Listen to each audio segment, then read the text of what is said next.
You've raised the topic of putting America back to work. I think we're ready for another question from our audience. Am I right? Not quite yet. All right, so let's stay up here for a second. Let's move to, you mentioned putting America back to work. Let's talk about something. Apple Computer. Apple Computer is a breathtakingly important American company. Senator Santorum, it's one of the most respected companies in the country. I've handed it off, but I carry Apple products to do my work every day. It employs about 500,000 people in China.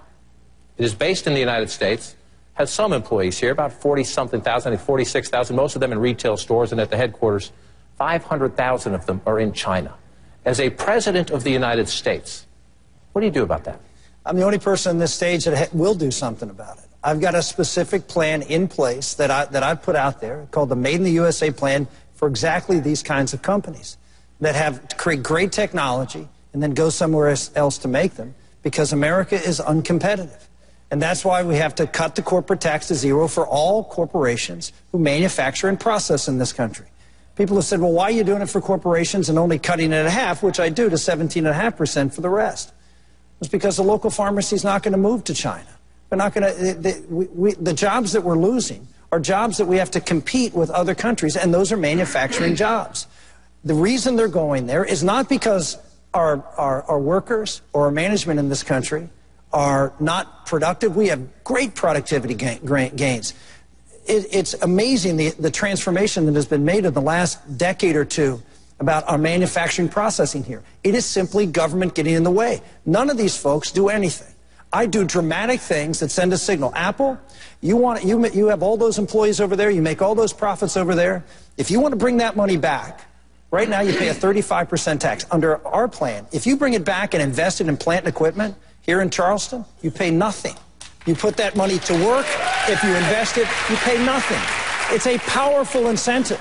You throw on top of that the energy policy that we put out there to revitalize the energy sector, which will create, again, manufacturing energy costs is a big deal. So we have an energy piece. We also have a piece having to do with regulations. The Obama administration has promulgated 2.5 times the number of regulations that cost American businesses over $100 million a year. 2.5 times the last 16 years of presidents. This president is putting a burden on manufacturers and business. It's the reason we're not making things here. I'll repeal every single one of those regulations on day one. Congressman Paul, how do you revive Made in America? You have to create the right conditions to bring these companies back, and they have to bring their capital back and shouldn't be taxed. But Apple's a great company, but the way you ask the question, it infers that because there's a bunch of workers overseas, it hasn't benefited a lot of people here. The consumers obviously have been benefited by a good company, well run. But obviously there's a lot of employees with Apple in this country as well. I don't think that's the number that you have to be concerned about. A lot of people worry about us buying and money going overseas. But if you send money to China, they say they're paying wages over there and we send dollars over there. Well, they don't put the dollars in a shoebox. They have to spend those dollars. Unfortunately, they're buying our debt and perpetuating our consumerism here and our debt here. But immediately there's a benefit to us because those dollars come back. But also, when you get products, if they're buying products cheaper over there, let's say the computer cost $100 instead of $1,000. Well, the person's just saved $900. That helps the economy. That $900 stays in that person's pocket. So whether it's shoes or a computer, so we shouldn't be frightened about trade or sending money on, but we have to look at the reason why they're doing this. I mean, even the car companies, there's obviously a problem with car companies here. They're in bigger trouble. We had to bail them out. But there are foreign companies that build cars in this country, and they make a living out of it. So it's more complex than that, but we have to do whatever we can. I think the union problem, the right to work states, and of course I've chided Senator Santorum on this because he has voted, against right to work. But we have to change these conditions to invite people back.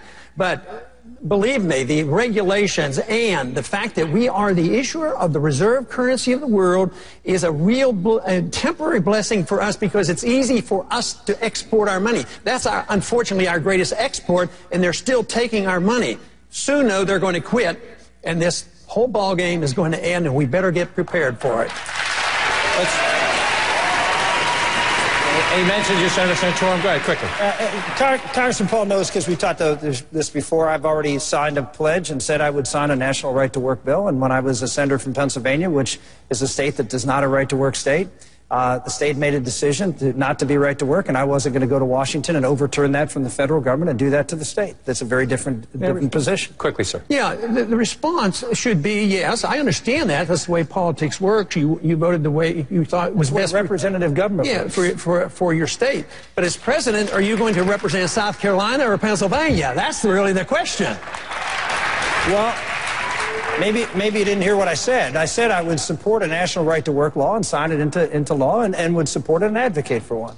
Now let's continue the economic conversation with some input from a question from Twitter. If you look up here, you can see it, hashtag CNN debate. What is your take on SOPA, and how do you believe it affects Americans? For those who have not been following it, SOPA is the Stop Online Piracy Act. Crackdown on internet piracy, which is clearly a problem, but opponents say it's censorship. Full disclosure, our parent company, Time Warner, says we need a law like this because some of its products, movies, programming, and the like, are being ripped off online. Let me start with you, Mr. Speaker.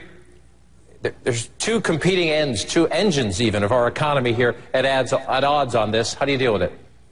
Well, you're asking a conservative about the economic interest of Hollywood. I'm weighing it. I'm weighing it. I'm not rushing in. I'm trying to think through all of the many fond left-wing people who are so eager to protect. On the other hand, you have virtually everybody who's technologically advanced, including, Google and YouTube and Facebook and all the folks who say this is going to totally mess up the internet, and the bill in its current form is written really badly and leads to a range of censorship that is totally unacceptable.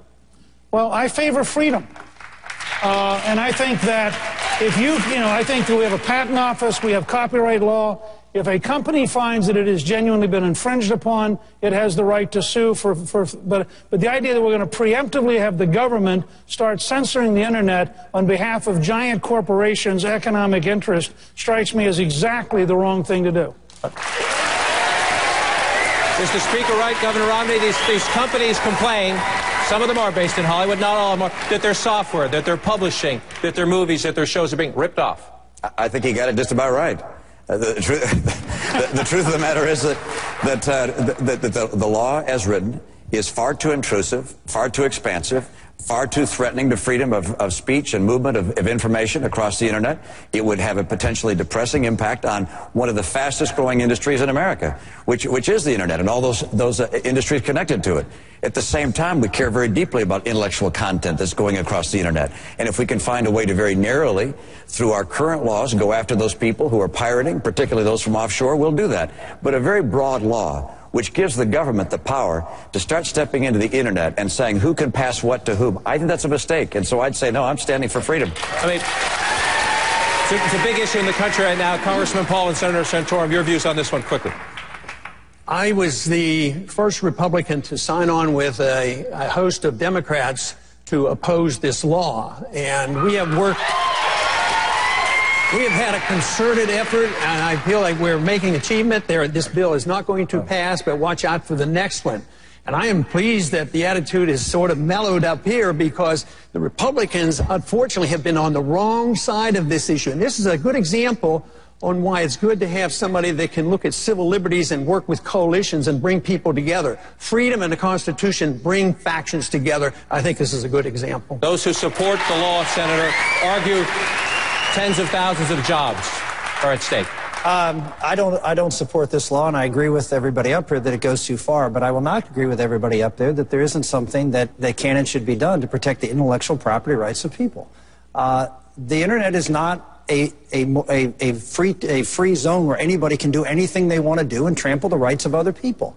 And particularly when we're talking about, in this case, we're talking about entities offshore that are doing so, that are pirating things. So the idea that the government, that you have businesses in this country and that the government has no role to try to protect the intellectual property of people who have those rights in this country from people overseas pirating them and then selling them back into this country, it's great. I mean, I'm for free, but I'm not for people abusing the law, and that's what's happening right now, and I think something proper should be done. I agree this goes too far. But the idea that, you know, anything goes on the internet, where did that come from? We're in America to say that anything goes.